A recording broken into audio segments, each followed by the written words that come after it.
John King here for MMAJunior.co, and I'm speaking with the creator of ROC, which, it's a new event, Rise of Champions, Brad Pickett, UFC Bantamweight fighter. How are you feeling tonight? I can tell you're very nervous. You were sweating earlier on. How's it going? Well, it's one of those things where it's like when you're younger and you have a house, well, you may not, but when you have a house party and you invite loads of people around because your parents are out, you're like, yeah, I want to have a party, but you kind of like can't relax as much as you want to because you're like, oh, don't stand on the couch, oh, shoes off, don't break that ornament, So it's a bit like this. I'm trying to make sure everything runs well, people are doing their jobs and stuff like that. But obviously, I've seen a couple of fights. What I've seen of fights look, I don't know who the matchmaker is, but amazing fights, to be honest, yeah. So I'm hats off to myself. I agree, fantastic fight so far. That one was fantastic. What a finish. And Diego Barboza definitely going to have a bright future. What a fight and what a performance from him. How, this is the first event. How long before this event have you been planning this? To be honest, I didn't plan it for too long. I had the idea, but then had to get my last fight out of the way. And then after my fight, well, I think I only had like 3 months to organise this, me and Mickey. So the next one, we're going to have a bit more time. I'm planning like two events next year, provisionally like May and then also in October again, because I'm still a fighter, and that's where I earn my money. I don't earn money from this, so yeah, I earn more money from fighting. This is causing me a lot more stress than fighting does, but I'm also trying to plant seeds for when I do hang out my gloves, and I want to create a show for young inspiring athletes to go on and make a career out of this sport, Yeah, and as you said, you're not done with fighting. In your last fight, against a fighter who's 20-0, a lot of people thought he was going to come in there and run through you. You dominated the first round. You dropped Thomas Almeida twice, and then second round, you've knocked out for the first time in your career. How did it feel to not only lose but to be knocked out? Well, you don't feel much when you get knocked out, and I still say I wasn't knocked out. The ref stopped it. But I bounced back up like a zombie. Granted, I'm not saying I was in any shape to fight, but yeah, it was good. It was one of those ones where I thought I had the better of him. I thought I was winning the fight, and in my terminology, kind of like scored an overhead kick from the halfway line. He done something really flamboyant, but that's the quality fighter he is. He has that in his arsenal. He could change the course of a fight like that. He had to dig deep, and I believe that kid's going to go a long way. Completely off topic now that you brought an overhead kick into it. Earlier today, my team, Liverpool, played your team, Tottenham. 0-0. Did you catch any of the match? I've been so busy, but honestly, by the sounds of it, this show's a lot more exciting than that match. It's 0-0 at White Lane, it's terrible, so hopefully, more excitement here. Yeah, it's a lot more exciting. So, how many fights have you currently got left on your UFC contract? It's one of the ones that I think UFC contracts are more about for them, it's if I win or I don't win, it's up to them. They get rid of you when they want to get rid of you, or they keep you when they want to keep you. So I don't even know how many left. 2, 3, but I'm just gauging myself, I'm taking one fight at a time and see how I feel, because I am getting older. I love fighting. Fighting for me is amazing and the easiest part.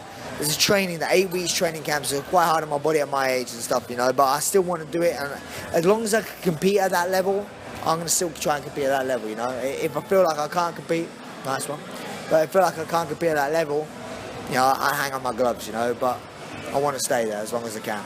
As you said, if you feel you can't compete, you're going to hang up your gloves, but have you felt any decline in your performance? Because personally, I thought your last fight was one of the best performances of recent years. Did you feel like that too? I felt great. I felt, obviously, going down to 125 was an experiment for me.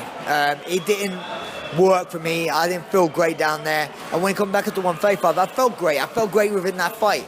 And then I got caught. So it's like, I felt really good and then I got beat. So it was a hard pill to swallow, But I feel 135 is definitely the weight class for me, and I will definitely stay at that weight class, and I'm still going to compete as long as I can. If I fight good and feel good, I'm going to keep doing it, Age is just a number. Have you trained, obviously you've trained, but have you trained hard since your loss? I always train. I'm a professional athlete, but obviously I've been doing a little bit more coaching and getting people ready for this event and stuff like that.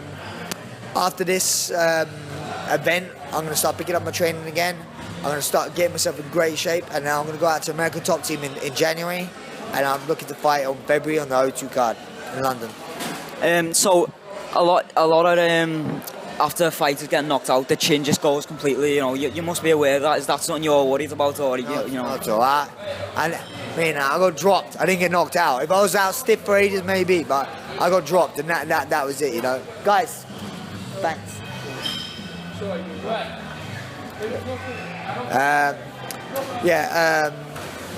So I just get distracted by idiots sometimes. No, it's not. It's like, I don't mind, apologise. But I'm not worried about that. I got head like a coconut, I've been dropped in other fights, come back and won and stuff like that. Yeah, it's part of the game. I don't think my chin's gone, That was one hell of a knee, and I still bounced up from it, to be honest. Exactly. So, right, let's say, let's reverse it. If you caught Thomas Almeida with that knee and he went down like that, would you be happy with the referee stopping it, or would you want it to continue a little bit longer? Well, 100%. I'm never going to complain about that stoppage, because if I saw that from an outside point of view, I'd be like, oh my God, that guy looks dead. Because it's me, and I know me as a person, I fell down and hit the floor, and as I hit the floor, I fell down like I was dead, and as I hit the floor, it judded me back up. So in my eyes, if he would have carried on and jumped on top of me and carried on trying to hit me, I could have gone one of two ways. One, I could have gone completely out, or two, I could have recovered and grabbed on. I've been in many fights where I've done that. So for me, it was like I wanted it to continue and give every chance, but I'm not complaining about the ref stoppage. No, not by any chance. So, away from your fighting career, ROC again, Rise of Champions, a lot of fighters after their fight, when they come to the end, they think, oh, let's open my own gym, let's open a shop. Where did this idea come from? That's that same sort of thing. I need to start planting seeds now for when I do retire, and I think I've been in the game for such a long time. I believe I have what it takes to run a well-organised event. I know how fighters. I know the sport inside out from a fighter's point of view. So, for me, my show's all about the fighters. I want to make a good home for them, and somewhere where they could grow. And have you? I know you're very busy. Have you had a chance to sit down and watch any of the fights? No, I'm missing one of the fights right now. But I'm busy. I ain't been had a chance to watch all the fights. I've seen a few of them, and what I've seen have been really good fights so far. So basically, there's one absolute beast over here. Yeah, one beast over here. Done a great job. Thanks, Brad. Yeah, that's it. Yeah. So, let's say, is there anybody, the UFC brass, obviously, they run your fighting career in terms of fighting stance. Have you spoke to, Dana Whiteland, and obviously, have they helped you with this in any way, or is it just you? It's literally, Dale, man, what are you saying, fam?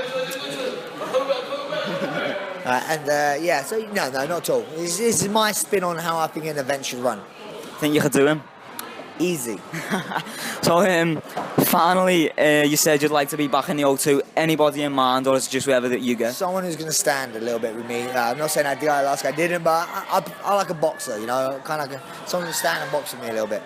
So, that's all I got. Thanks so much for your time. I know you're very busy. I hope you're enjoying the show, mate. I am, thanks.